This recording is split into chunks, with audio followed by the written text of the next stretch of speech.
네, 오늘은 계시록 쉬운 두 번째 시간입니다. 제목은 짐승 네 번째 시간이고요. 말씀은 요한계시록 13장 7절에서 11절 말씀을 공부하도록 하겠습니다. 지금 우리는 바다에서 일어난 짐승에 대해서 공부를 하고 있습니다. 이 짐승은 적그리스도고요. 이 적그리스도는 성도들과 전쟁을 벌이게 됩니다. 오늘 본문 말씀 계시록 13장 7절 말씀 보겠습니다. 그리고 성도들과 전쟁을 벌여서 그들을 이기는 권능이 그에게 주어졌더라. 또 모든 종족들과 어족들과 민족들을 거느리는 권능이 그에게 주어졌더라. 자, 여기서 말하는 그 성도들은 누구를 말하겠습니까? 이것은 신약 성도가 아니라 바로 환난 성도들입니다. 바로 여자의 씨 중에서 남은 자들입니다. 자, 용은요, 이들과 전쟁하려고 갔습니다. 그리고 짐승은 아예 이 성도들과 전쟁을 벌여서 이깁니다. 그러나 마귀는 결코 교회를 이길 수는 없습니다. 신약 성도들은 마귀를 이길 수 있는 권능을 부여받았기 때문입니다. 우리가 마귀를 대적하면 마귀는 우리로부터 도망을 갑니다. 야고보서 4장 7절 말씀입니다. 그러므로 하나님께 스스로 복종하라. 마귀에게 저항하라.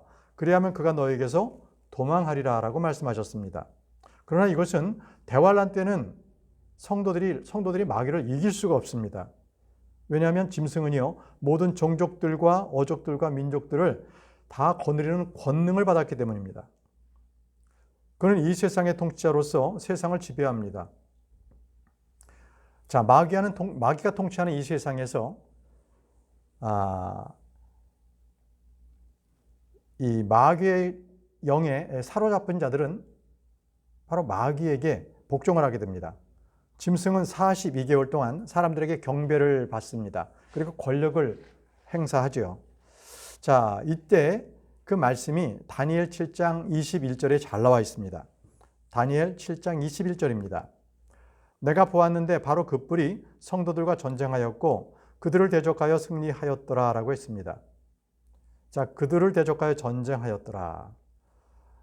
이 구절은 바로 우리 좀 전에 봤던 우리 요한계시록 말씀과 정확하게 일치하는 말씀입니다. 자, 다니엘 7장 23절 말씀도 보겠습니다. 다니엘 7장 23절. 그는 이와 같이 말하였더라. 네 번째 짐승은 땅 위에서 네 번째 왕국이 되리니 그것은 모든 왕국들과 상의할 것이요 온 땅을 집어삼킬 것이며 그것을 짓밟으면서 그것을 산산이 부술 것이라. 자, 그 적그리스도는 권력을 받은 후에 세상을 살기 좋은 곳으로 만드는 것이 아니라 완전히 파괴합니다. 여러분 아시나요? 이 마귀 들린 자들은요, 이 세상을 파괴합니다. 마을에 불을 지르고요. 히피들과 집시들을 보십시오. 그들은 뭐 하나 세울 줄 모르고요. 도리어 사람이 사는 곳을 파괴합니다. 그들은 그것을 창조적 파괴라고 둘러대기도 합니다. 마귀는 항상 파괴를 시킬 줄 알았지 창조할 줄은 모릅니다. 계속 말씀 다니엘서 7장을 보겠습니다. 25절입니다. 그리고 그는 지극히 높은 시문을 대적하여 엄청난 말들을 내뱉을 것이요 지극히 높은 시문의 성도들을 지쳐버리게 하고 때들과 법들을 바꾸려고 생각하리라. 그래야 그들은 한 때와 두 때와 때 분할까지 그의 손안에 주어지리라. 이렇게 했습니다. 짐승은 엄청난 말, 그러니까 신성모독말을 해서 성도들을 지치게 합니다. 그리고 그 적그리스도는 때들과 법들을 바꾸려고 합니다. 왜 그럴까요? 왜 때와 법을 바꾸려고 합니까? 짐승은 자기의 마지막 때가 남아있는 것을 알기에 어떻게 하든지 이 달력 체계를 바꿔서라도 자기의 지배하는 그 42개월을 연장시키려고 하는 겁니다.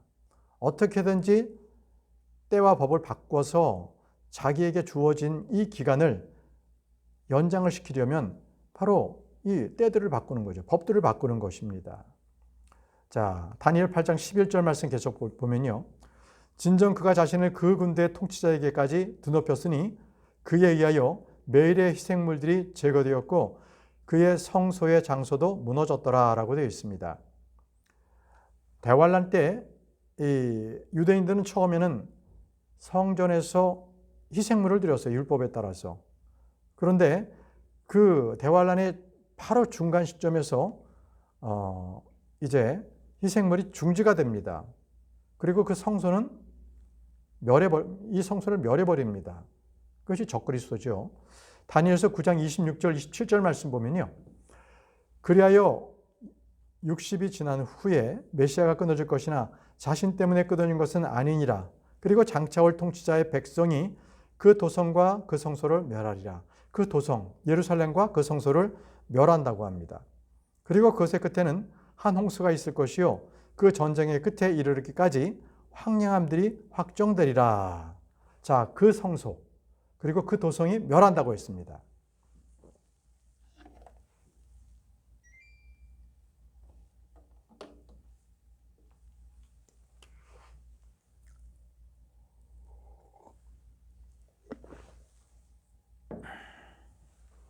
계속해서 말씀을 보겠습니다. 그리고 그 한 주간 동안 많은 이들과 언약을 확고하게 하리라. 그리고 그 주간의 중간에 그가 희생제물과 헌나물을 중단시키리라. 바로 7년 대환란, 바로 그 중간에 희생제물과 헌나물을 중단시킵니다. 그리고 그는 가증함들의 뒤엎음으로 그것을 황량하게 만들리니 그 진멸에 이르기까지 그리하리라. 그리고 확증된 것이 그 황량한 것 위에 쏟아지리라. 이렇게 예언의 말씀이 있습니다. 이것이 바로 마귀가 하는 짓입니다. 이 신약을 믿지 않았던 히브리인조차도요, 그들은 이 구약의 다니엘서를 보면서 마지막 때에 어떠한 일이 일어날 것인가에 대해서는 그들은 잘 알 수 있을 것입니다. 자, 다니엘 12장 11절에 그리고 매일의 희생제물이 제거될 때와 황량하게 만드는 가증함이 세워지는 때부터 1290일이라는 거예요. 바로 희생물이 제거될 때, 그리고 황량하게 하는 것이 바로 그것이 성전에서 자기가 하나님이라고 그렇게 외치기 시작할 때, 그때부터 1290일, 바로 42개월입니다. 42달 동안. 그런데 여기선 1290일이라고 하잖아요. 1260일이 42달이면 1290일은 바로 30일을 더하는 거예요. 자, 1290일까지 갑니다. 그런데 이것은요, 나중에 장차 이 천년왕국까지 들어가는 이제 정결하게 하는 그 시간, 바로 그 시간도 관련이 됩니다. 이때에 이 42달 동안에 이 땅은 굉장히 황폐해지고, 그리고 많은 사람들이 피로 죽습니다. 그리고 마귀를 쫓던 자들도 하나님께서 다 그들을 멸하십니다. 이제 그것을 다 정리해야 되고 깨끗하게 해야 됩니다. 왜? 천년왕국 들어가기 전에. 그래서 그 땅을 정비하는 그 기간이 필요한데요. 다니엘서 12장 12절에 이렇게 말씀하십니다. 기다려서 그 1335일에 이르는 자는 복이 되더라고 있습니다. 1335일. 자, 좀 전에 말씀드렸던 그 1290일에 45일을 더 기다리는 자에게는 복이 있다는 거예요. 왜? 바로 그 이후에는 천년왕국으로 들어가기 때문에 그렇습니다. 그래서 1260일 그 이후에 이 땅에 정화기간이 있다. 피로 얼룩진 이 모든 땅들을 주님께서는 정화하실 것입니다. 자, 다음 본문 말씀입니다. 계시록 13장 8절 말씀입니다. 그리하여 땅 위에 거하는 모두가 그를 경배하리니 그들의 이름은 세상 기초가 세워진 이래로 도살당하신 어린 양의 생명책 안에 기록되지 않은 자들이라. 이렇게 되어 있습니다. 자, 여기에서 하늘에 거하는 자들에 대해서는 이 말씀이 적용되지 않습니다. 또 땅에 거하는 자들 중에서도 페트라로 숨어버린 자들, 산이나 광야로 도망간 자들에게는 이 말씀이 해당되지 않습니다. 오직 이 말씀은 이 도망가지 않고 끝까지 믿음을 지키는 자들에게, 그들에게 적용이 되는 거예요. 그들은 죽임을 당합니다. 이 땅에 거하는 자들 한번 살펴보겠습니다. 이 땅에 거하는 자들은 어떤 자들인가? 세상의 기초가 세워진 이래로 도살당하신 어린 양의 생명책 안에 기록되지 않은 자들. 자, 어린 양의 생명책에 기록되지 않은 자들은요, 짐승을 경배하고 그 짐승에 대해서 기이하게 여기는 거죠. 놀랍게 여기는 거예요. 계시록 17장 8절에 그 짐승을 지상에 거하는 자들이 볼 때 그들이 기이하게 여기리니 그들의 이름은 세상의 기초가 세워진 이래로 생명책 안에 기록되지 않았도다 라고 했습니다. 여기서 보게 되면 그들의 동일한 공통점은 뭐냐면 그들의 이름은 세상의 기초가 세워진 이래로 생명책 안에 기록되지 않았다는 것이죠. 이기는 자는요, 생명책 안에 이름이 기록된 자입니다. 대환란 때 이기는 자들은 그들의 이름이 이미 생명책 안에 기록되어진 거예요. 그래서 꼭 그들은 이기는 자, 대환란 때는 이기는 자가 되어야 합니다. 계시록 3장 5절에 이기는 자, 바로 그 자는 흰 의상으로 옷 입게 되리라. 그리고 내가 그의 이름을 생명책에서 지워 없애지 아니하겠으며 라고 했습니다. 이기는 자는 생명책 안에 이름이 기록되어 있는 자입니다. 저와 여러분들도 크리스찬이라면, 구원받았다면 그 이름이 생명책 안에 기록되어 있습니다. 그렇기 때문에 누구나 생명책 안에 이름이 기록되어 있는 것은 아닙니다. 구약의 성도들은요, 그들은 모두가 주의 책에 이름이 기록되어 있었습니다. 그러나 죄를 짓고 범법하게 되면 그들의 이름은 그 책에서 그 주의 책에서 이름이 지워졌습니다. 출애굽기 32장 33절에 그러자 주께서 모세에게 같이 말씀하셨느니라. 누구든지 나를 대적하여 죄를 짓는 자는 내가 나의 책에서 그를 지워버리겠노라. 지워버린다는 거예요. 이름이 있는데 그걸 죄를 지면 지워버리겠다는 겁니다. 그러나 신약에서 예수 그리스도를 믿는 자는 그때 그의 이름이 생명책에 올라갑니다. 새롭게 태어났기 때문에 새롭게 태어난 아이를 호적에 이름을 올리듯이 그렇게 이름이 올려지는 것입니다. 자, 관련된 말씀 보겠습니다. 누가복음 10장 20절입니다. 그래도 영들이 너희에게 굴복하는 이것으로는 크게 기뻐하지 말라. 그러나 오히려 너희의 이름들이 하늘에 기록되었으므로 크게 기뻐하라고 했습니다. 너희의 이름들이 하늘에 기록되었다라는 것입니다. 생명책에 기록되었다. 그것을 기뻐하라는 거예요. 기록되지 않았지만 신약에서는 이제는 그 이름이 기록됐다는 거예요. 예수님을 믿고 구원받으면 기록되는 것입니다. 한 말씀 더 보겠습니다. 빌립보서 4장 3절. 그리고 내가 참된 멍의 동료인 너에게도 간청하노니 복음 안에서 나와 함께 수고하고 클레멘토와 함께 하였으며 나의 동료 일꾼들과 함께한 저 여자를 도우라. 그들의 이름들이 생명책 안에 있느니라. 그들의 이름들이 생명책 안에 있다고 말씀하십니다. 그래서 신약 성도들이 생명책 안에 이름이 기록되었다면 그들의 이름은 어떤 경우에도 지워지지 않습니다. 그래서 어린 양의 생명책에 이름이 기록되기를 원한다면 주 예수 그리스도를 믿으시면 됩니다.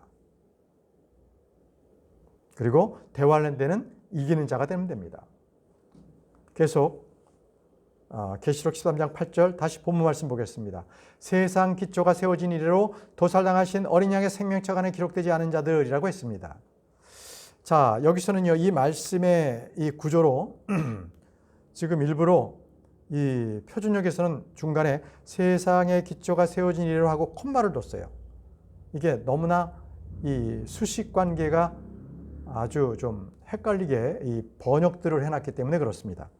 그래서 이 지금 콤마를 넣은 이유는 다른 번역본 같은 경우는 이렇게 번역을 해요. 땅에 거하는 모든 자들, 곧 세상의 창건 이후로 죽임을 당한 어린 양의 생명책에. 세상의 창건 이후로 죽임을 당한 어린 양. 이런 뭐예요?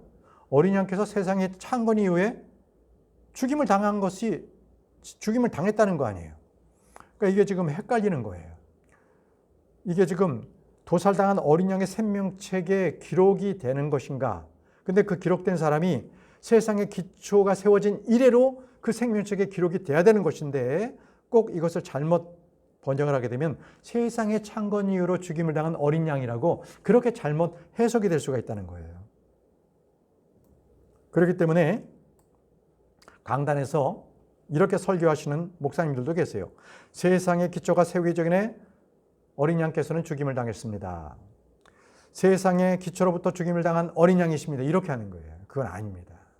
지금 여기 우리 계시록 13장 8절에서는 분명하게 세상의 기초가 세워진 이래로 어디에 그 이름이 기록되지 않았냐면 도살당하신 어린 양의 생명책에 기록되지 않았다. 그들은 세상의 기초가 세워진 이래로 구원받지 못했기 때문에 어린 양의 생명책이 있는데 거기에 기록되지 못했다는 거예요. 결코 도살당하신 어린 양이 세상의 기초 이래로 도살당하신 게 아니라는 거죠. 이해되시죠? 그러니까 세상의 창건이라고 그러죠. 보통들. 세상의 창건 이후로 죽임을 당한 어린 양, 이게 아니라는 거예요. 누구든지 이 세상이 시작되고 나서 예수 그리스도를 믿으면 어린 양의 생명책에 기록이 된다. 이 말씀을 드리고 싶은 것입니다. 자, 한번 그 말씀을 좀 더 다른 구절을 통해서 우리가 이해를 해보겠습니다. 히브리서 9장 26절입니다. 히브리서 9장 26절. 이는 그랬더라면 그분은 세상의 기초가 세워진 이후에 빈번히 순환을 겪으셔야만 했을 것이기 때문이라. 그러나 이제 그분께서 자신을 희생제물로 드리어 죄를 없애시려고 세상의 끝에 한 번 나타나셨도다. 그러니까 예수님께서 세상 끝에 한 번 나타나신 거예요. 그분께서는 세상의 기초가 세워진 이후로 계속적으로 여러 번 순환을 겪으신 게 아니라는 겁니다. 한 번 순환을 겪으셨고 많은 사람들은 이 세상의 기초가 세워진 이래로 그들이 구원받고 어린 양의 생명책에 이름이 기록되어져야만 된다는 거예요.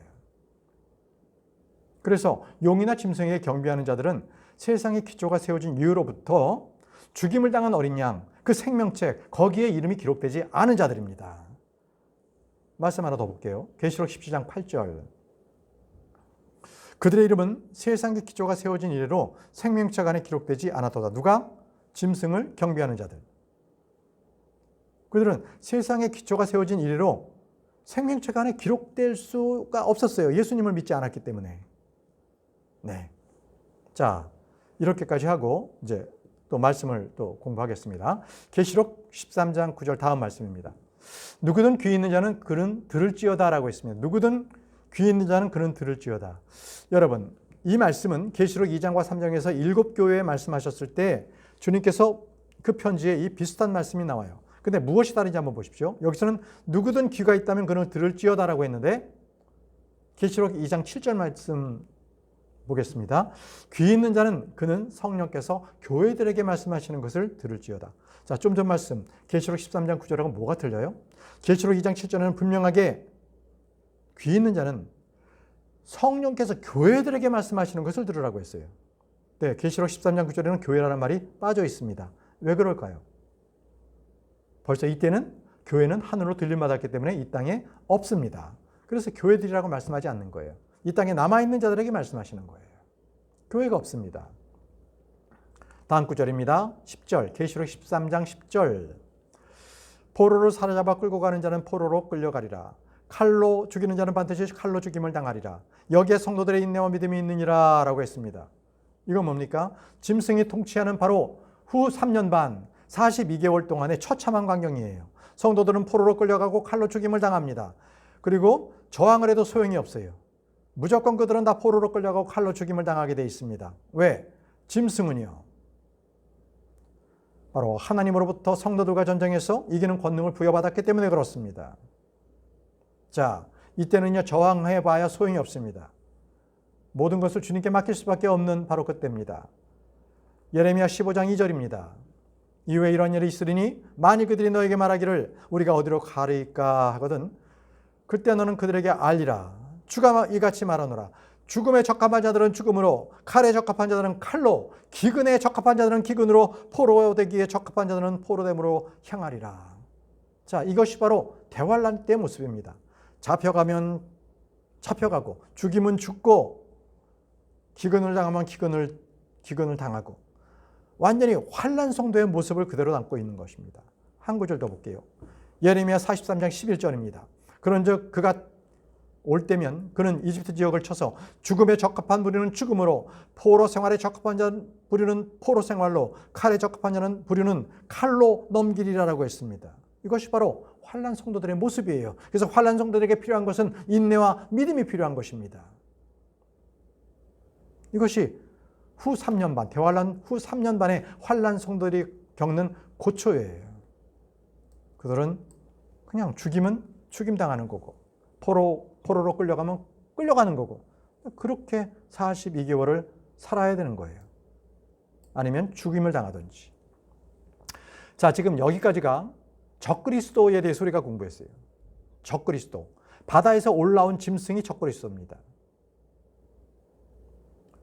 한번 정리해보면 계시록 12장은 이 해로 옷 입은 여인, 사내아이, 그리고 이 거대한 붉은 용이 나오잖아요. 여기서 이 거대한 붉은 용은 사탄입니다. 그리고 계시록 13장 우리가 지금 공부했죠? 바다에서 올라오는 바로 7머리의 10뿔을 가진 이 짐승, 그게 바로 적그리스도입니다. 그래서 이제부터는요, 계시록 13장 11절부터는 거짓 예언자가 나옵니다. 거짓 예언자. 거짓 예언자는 땅에서 올라오는 짐승이거든요. 바다에서 올라오는 짐승이 아니에요. 용이 나왔죠? 적그리스도가 나왔죠? 그 다음에 거짓 예언자가 나옵니다. 이것은 바로 사탄의 삼위일체를 말하고 있습니다. 사탄의 삼위일체. 자, 그러면 이제 공부를 시작합니다. 계시록 13장 11절 거짓 예언자에 대해서 나오고 있습니다. 그리고 내가 땅에서 올라오는 또 다른 짐승을 보았으니 그는 어린 양처럼 두 뿔을 가졌으며 그는 용같이 말하였더라. 용같이 말하였더라. 그는 예언자였습니다. 거짓 예언자였습니다. 여러분, 어느 짐승은 바다에서 일어나고 어느 짐승은 땅에서 올라오고, 그죠? 근데 여러분, 이거 어렵게 생각하지 마세요. 바다 밑에도 지금 땅이 있는데 그 땅의 그 심장부에는 지옥이 있어요. 지옥이. 바로 지옥으로부터 그 짐승들이 올라오고 있는 거예요. 올라오다 보니 바다를 통해서 올라오게 되면 바다에서 일어나는 그러한 짐승 적그리스도가 되었고, 또 땅에서 이 올라오는 지옥에서 올라왔는데 그 땅이었으면 땅으로 올라오는 그 짐승은 거짓 예언자라고 그렇게 보였던 것입니다. 그렇게 기록된 것입니다. 지옥이 광활합니다. 작은 하나의 장소가 아닙니다. 지옥은요, 한 대륙보다도 더 클 수도 있는 그러한 규모입니다. 잠언 27장 20절에 지옥과 멸망은 결코 가득 차지 아니하느니라 라고 했습니다. 지옥이 점점 그 자기의 영역, 크기를 넓혀갑니다. 지옥에 계속적으로 사람이 혼이 더 들어오게 되면 그 영역을 더 확보하는 거죠. 확보하는 겁니다.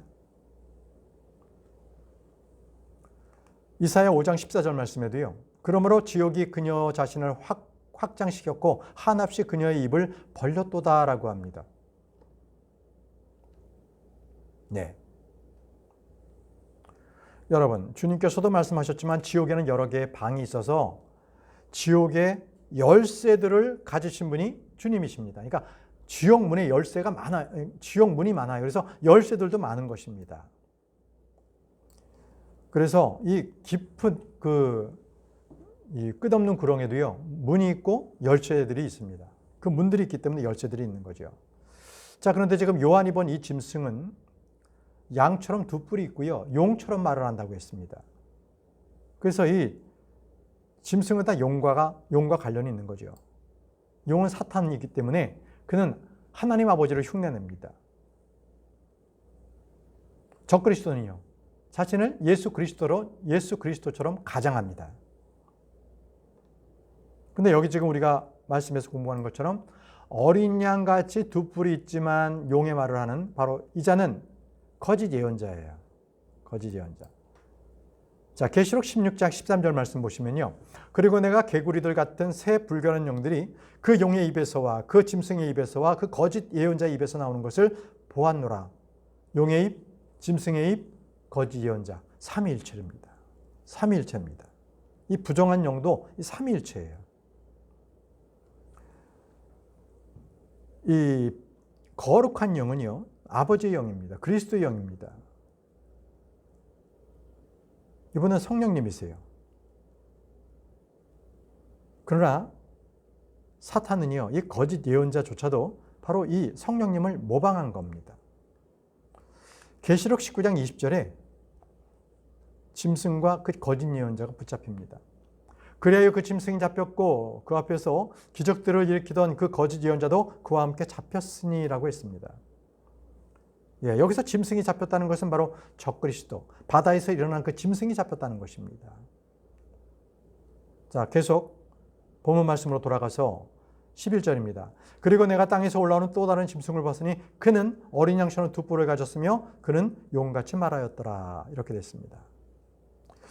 이 거짓 예언자는 겉모습은 양 같아요. 그러나 그는 용의 말을 합니다. 그 얘기는 뭐예요? 사람을 속인다는 거예요. 사람을 속이는 자입니다. 로마서 16장 17에서 18절에 형제들아 이제 내가 너에게 간청하노라. 너희가 배운 교리를 반대하여 분열들과 실족갈거리들을 야기하는 자들을 주의하고 그들을 피하라. 이는 그러한 자들은 우리 주 예수 그리스도를 섬기는 것이 아니요 다만 그들 자신의 배를 섬기는 것이기 때문이라. 그리고 좋은 말들과 그럴듯한 언변들로 순진한 자들의 마음을 속이느니라. 좋은 말들 그리고 그럴듯한 언변 속이는 거죠. 아첨의 말로 들어오는 겁니다. 그것이 바로 이 거짓 예언자가 하는 것입니다. 그 거짓 예언자는 미혹하는 영이라고 합니다. 미혹의 영. 디모데전서 1장, 디모데전서 4장 1절에 3절 말씀. 오늘 마지막 절입니다. 이제 성령께서 명확하게 전하시나니 마지막에 가까운 시대들에 어떤 이들이 믿음으로부터 떠나 미혹하는 영들과 마귀들의 교리들에 관심을 두리라는 것이라. 그들은 위선으로 거짓말을 전하니 자신들의 양심을 뜨거운 인도로 지져지게 하였도다. 그들은 혼인을 금하고 음식들을 단절하라고 명하나니라고 했습니다. 여기 거짓 예언자의 하는 일을 보십시오. 기적을 행하고 사람들을 속입니다. 거짓 예언자는 짐승의 표를 받게 하고 그의 형상에 절하게 하죠. 경배하게 합니다. 이것 역시요. 용과 짐승과 거짓 예언자는 정확하게 아버지와 아들과 성령님의 삼위일체를 그대로 모방하고 있는 것입니다. 아버지께서는 아들을 보내시고 그분이 죽고 부활하신 후에 곧 성령님을 보내시지 않습니까? 마찬가지로 용도 적그리스도가 죽은 자 같았으나 살아난 자 같았고 그 상처가 낫자 바로 거짓 예언자를 보내기 시작합니다. 성령님께서는요 오직 예수 그리스도를 증언합니다. 그리고 표적과 이적과 권능을 베푸십니다. 거짓 예언자 역시 이적과 권능을 행합니다. 성령께서는 항상 예수 그리스도를 높이십니다. 그분을 증언하고 믿게 합니다. 거짓 예언자 역시 짐승을 높이고 그를 증언하게 합니다. 증언하고 그를 믿게 하는 거죠. 결론적으로 바다에서 일어난 첫 번째 짐승은 정치적인 권력을 갖는 적그리스도입니다. 정치적 권력. 그리고 땅에서 올라온 둘째 짐승은 종교적인 지도자, 거짓 예언자입니다. 종교적 지도자입니다. 자, 오늘은 이 거짓 예언자, 그래서 마귀도 용과 적그리스도와 거짓 예언자 이렇게 삼위일체를 똑같이 하나님을 모방한다라는 것, 이것을 우리가 공부했습니다. 자, 우리 기도하고 마치도록 하겠습니다.